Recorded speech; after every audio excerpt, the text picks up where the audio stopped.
Éntrale al debate de la reforma electoral en los foros de Parlamento Abierto. Resumen. Foro 10. Sobre y subrepresentación electoral. Si le parece, le presento a los invitados que tenemos el día de hoy, quienes están aquí con nosotros y les agradecemos, aquí en la Cámara de Diputados.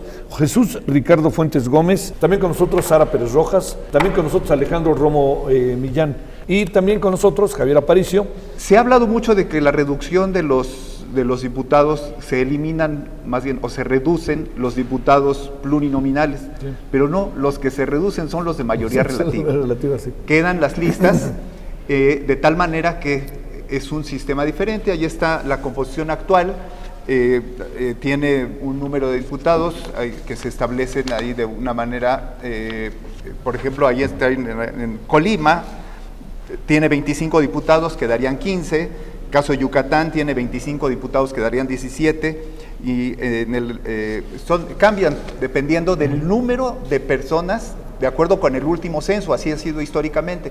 Es importante que nosotros veamos que cambia la configuración de la Cámara de Diputados y la Cámara de Senadores, de 500 a 300 y de 128 a 96. Me gustaría un poco hacer referencia a las otras propuestas de iniciativa. Está una del PAN que me parece que toma como referencia el tema del 8% de sobre representación, sí, tomando como base el tema de la afiliación efectiva, que es un tema que surgió del último proceso electoral que obligó al Instituto Nacional Electoral a emitir lineamientos y que, sin embargo, habría que revisar la pertinencia de estar regulando a través de lineamientos los límites de sobre o subrepresentación. Me parece que esa es parte del planteamiento de Acción Nacional. Está también la propuesta del PRI también de reducir de 300 de 500 a 300, sin embargo, me parece que no hay un mecanismo claro que nos exprese cómo pretende hacer esta reducción. Sí. Y lo que destaca mucho son las diversas propuestas de iniciativa de Morena. Hay una diversidad de propuestas. Hay quienes proponen, por ejemplo, reducir, o hay quienes proponen eliminar totalmente los 200 diputaciones de representación proporcional, quienes proponen reducir solamente a 100, quienes proponen, por ejemplo, tomar que la lista de representación proporcional se integre con los candidatos que contendieron en mayoría relativa, lo que se denomina primera minoría, y pues también hay quienes proponen que por ambos principios un partido no pueda tener más que 240 espacios en la integración del Congreso, diferente a la integración actual, cuyo límite es de 300. A mí me gustaría iniciar con establecer primero si esta reforma como tal nace de una necesidad, una problemática real, y me parece que no. Y también carece de una visión de Estado, es decir, ¿qué queremos construir como nación para la lucha, el acceso al poder, que es fundamental? Además, la renovación misma de nuestros gobernantes y representantes. La situación a mí me parece que no parte como en 1996, y no quiero hacer un análisis histórico, pero en 1996 sí se sabía para dónde queríamos transitar, para una democracia institucional, autonomía, reglas claras, pluralidad política, que es lo que vamos a hablar ahorita, ¿no?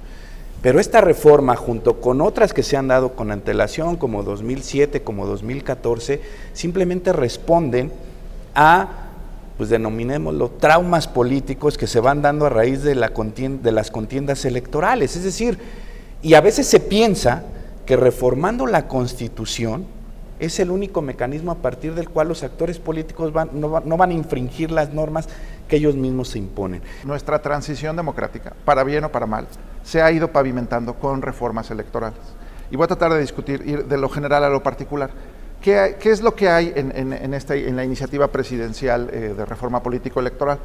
Son muchos temas, pero para mí hay 4 importantes.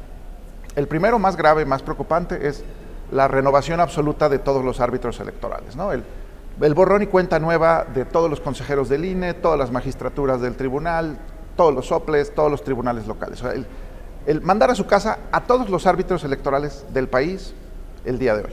El segundo tema, por su trascendencia, es que es el de hoy, sí. La transformación del sistema electoral mexicano, que como se hizo al principio, Jesús hizo un recuento histórico, es cierto, nosotros pasamos de un sistema con 2 cámaras de mayoría relativa, donde solamente ganaba un partido político, a un sistema mixto donde tenemos diputaciones de mayoría relativa y diputaciones de representación proporcional. ¿Qué es lo que se plantea ahora? Ya se mencionó, pero es básicamente la desaparición del principio de mayoría relativa en las dos cámaras y en los congresos locales. Esta propuesta en particular, la propuesta de tener un congreso con representación proporcional pura, no me parece mala idea, no me parece mala idea. Yo veo que esto tiene, me atrevería yo a pensar, que podría ir, es la primera fase que podría conducir a México a algo que se va acercando a un sistema parlamentario, más que a un sistema presidencialista con estos principios de proporcionalidad y de equidad que no se han dado. Como dijeron en la cápsula introductoria, hay un candado para que ningún partido pueda representar el 8%. Ese 8% se rebasa. Me parece que sí hay, de alguna manera sí hay coincidencia entre las propuestas en el tema de disminución. Otro tema que es de coincidencia es la ¿Estás de acuerdo con la disminución? Me parece que, a ver, lo que a mí me preocupa es cómo al final la representación trata de traducir las voces de la población. El tema es cómo lograrlo. Porque teóricamente sí hay un enfoque que dice que a menor proporción de los parlamentos, pues menor posibilidad de hacer un congreso plural o de integrar todas las voces. A mí me preocupa que esa disminución pueda impactar de alguna manera con la exclusión de algún sector de la población. Me parece que otro tema que a lo mejor sí, a mí sí me llama mucho la atención, es un planteamiento que no es del Ejecutivo, pero sí es de otro partido que plantea cómo incorporar la votación migrante. En esta reforma que se está proponiendo por parte de la presidencia, realmente es una representación proporcional pura, no la veo así. Habla de un sistema de listas, pero después nos habla de una fórmula, de un cociente, ¿no? Que diga de un cociente natural, etcétera, etcétera, para poder llevar a cabo. Pero fíjense, hay un tema importante. Nos dicen, las candidaturas independientes también formarán listas. ¿Y cómo se van a conformar esas listas? Ese va a ser toda una problemática, porque si tenemos 3 candidaturas independientes, por ejemplo, para Senaduría de la República, ¿cómo vamos a conformar esa lista? ¿Quién va a ser el 1? ¿Quién va a ser el 2? ¿Quién va a ser el 3? ¿Se genera realmente sobre representación con las mayorías relativas? Pues nosotros tenemos un sistema mayoritario simple, ¿no? En la elección. Ya los elegimos, ellos ganan por un voto. ¿Qué sería lo óptimo? Una segunda vuelta, yo no lo veo en México. Y no lo veo porque si estamos algo cuestionando, es lo costoso de las democracias, pues una segunda vuelta te genera mayores recursos, mayores costos. Hoy día, las coaliciones electorales se han utilizado para sacarle la vuelta al tope de 8%. Ese fue el problema de 2018, pero también fue el problema en 2012, más chiquito. Entonces, sí, en general, yo creo que la idea de tener congresos, asambleas más proporcionales es una buena idea en términos de representación, de inclusividad, de democracia. Lo que no estoy de acuerdo es que el tema sea el número de las sillas. ¿Por qué? Porque déjame voltearlo. Un congreso, mientras más sillas tenga, por definición, es más representativo. Si aquí hubiera 1000 curules en vez de 500, sería más fácil llegar al congreso, incluso con mayoría relativa, ¿eh? La propuesta del presidente sí introduce una desigualdad y es una inequidad, es el tamaño de las listas. Lo digo rápido, si en una entidad solo hay 5 distritos, pues la lista va a ser de 5 personas. Pero si tú no tienes 20% de votos, no te va a tocar ninguna de las 5 curules, porque es un estado chiquito. ¿Tú realmente qué piensas de esta cuestión que tenga que ver que es la población y entonces de repente Colima, por mencionar el caso que tú mencionaste, vámonos contra el Estado de México, o la Ciudad de México, o Oaxaca? Creo yo que es muy importante que dejemos, o que los legisladores dejen de pensar que la Constitución también es un marco regulatorio y reglamentario. Desde Calderón, Fox, y desde antes, se dio por hacer reformas constitucionales. Con Peña Nieto ya fue un exceso, en donde las reformas estructurales que le llamaron, se pusieron montonal de disposiciones reglamentarias que deberían estar en las leyes secundarias. Creo que las listas, así de manera muy escueta y muy puntual, sí debe estar en la Constitución. Ya la especificación con base y que puede ir cambiando de acuerdo con el padrón y de acuerdo con la experiencia, se tiene que hacer a partir de la situación actual y establecerse claramente en las leyes, tanto en la ley de instituciones y procedimientos electorales como en la ley de partidos. El debate está sobre la propuesta del Ejecutivo, pero hay un tramo que no estamos viendo y es el tema del transfugismo. Y podremos estar debatiendo aquí sobre cómo implementar fórmulas para lograr una representación lo más proporcional posible. Sin embargo, el otro tramo que no se controla es, una vez que se integra el Congreso, me parece que ese cambio constante desnaturaliza cualquier tipo de fórmula que uno pueda implementar, porque podrías haber llegado o ser representante a través de un partido político, pero no hay, me parece que no hay una regulación en el sentido de cómo conservar o cómo establecer una responsabilidad o una vinculación permanente de los diputados que integran un Congreso y que fueron o que llegaron a un escaño por un partido político. Me parece que esa parte también habría que voltear a verla. Sí debe haber una especie de responsabilidad continuada o una especie de bloqueo para evitar ese tipo de confusiones. Oye, y luego en la propia Cámara que cambian de partido a los 3 meses o los 6 meses. Y me parece que ahí no hay un mecanismo de control. Yo no cambiaría el actual sistema porque sí me parece que es funcional en el tema de los equilibrios, acceso a minorías, negociaciones y la construcción, al menos de lo que queremos de Estado, en un entramado constitucional y en sus legislaciones reglamentarias. Un ejemplo claro de lo que pasó. En 2018, el PAN, en mayoría relativa, obtuvo solamente 41 distritos y para 2021 se fue a 73. ¿Eso qué habla?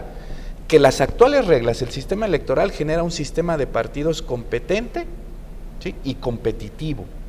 Es decir, competente porque tiene reglas claras y competitivo porque permite ese factor de alternancia y de pesos y contrapesos. Y aquí a veces, bueno, no aquí, sino en el Congreso o los partidos políticos, a veces se minimiza la verdadera inteligencia de la ciudadanía. La ciudadanía, ¿dónde fue donde pudo generar esos equilibrios? En la mayoría relativa. A mí sí me gustaría tener un Congreso más proporcional en alguna de estas variantes.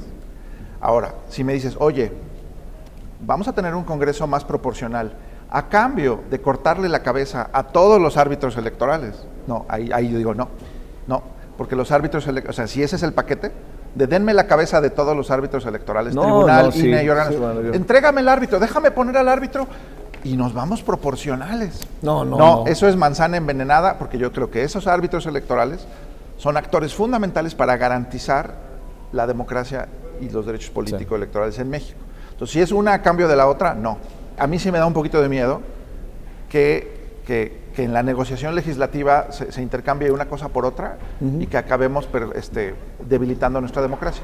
Pero de nuevo, el tener un Congreso más proporcional, esa idea me gusta. Sí. Que la propuesta que está en la presidencial es muy radical, es cambiarlo todo. La mayoría relativa también sirve, ojo, para construir el voto personal, el vínculo personal y territorial de este es mi representante en mi demarcación y yo lo pongo y lo quito. Yo sí veo con buenos ojos, en mi punto de vista, este cambio de, sin meternos en todo lo demás, en los tribunales, es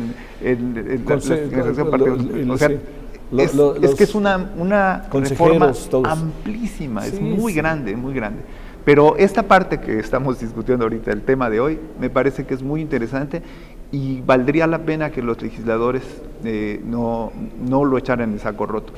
A veces nos preocupamos mucho por cómo controlar la sobre y subrepresentación y los famosos 8 puntos arriba y 8 puntos abajo. Sin embargo, el momento en el que se revisa o se realiza el análisis de la sobrerepresentación tiene efectos diferentes si lo aplicamos antes o al inicio, al final o en medio de la aplicación de una fórmula, y esa es la parte que en las entidades sí tiene un impacto directo, porque dependiendo del momento en que se analice esa sobre o subrepresentación, se puede tener un resultado o una integración totalmente diferente, y a lo mejor esa parte sí, no sé si sería conveniente homogeneizarla para por lo menos tener un parámetro general, dejando la libertad configurativa de los estados. Lo que nos decía Sara es muy interesante sobre si debemos homogeneizar el actual sistema como está de sobre y subrepresentación.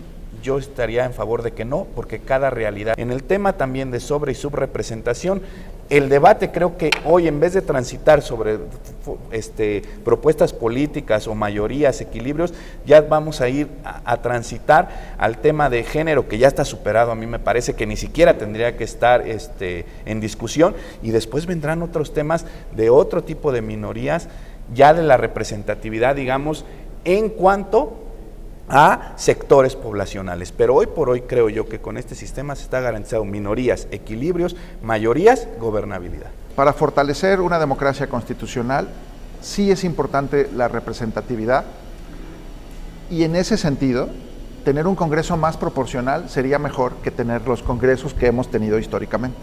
¿Sí? Sí. Entonces, hay varias formas de hacer más proporcional el Congreso.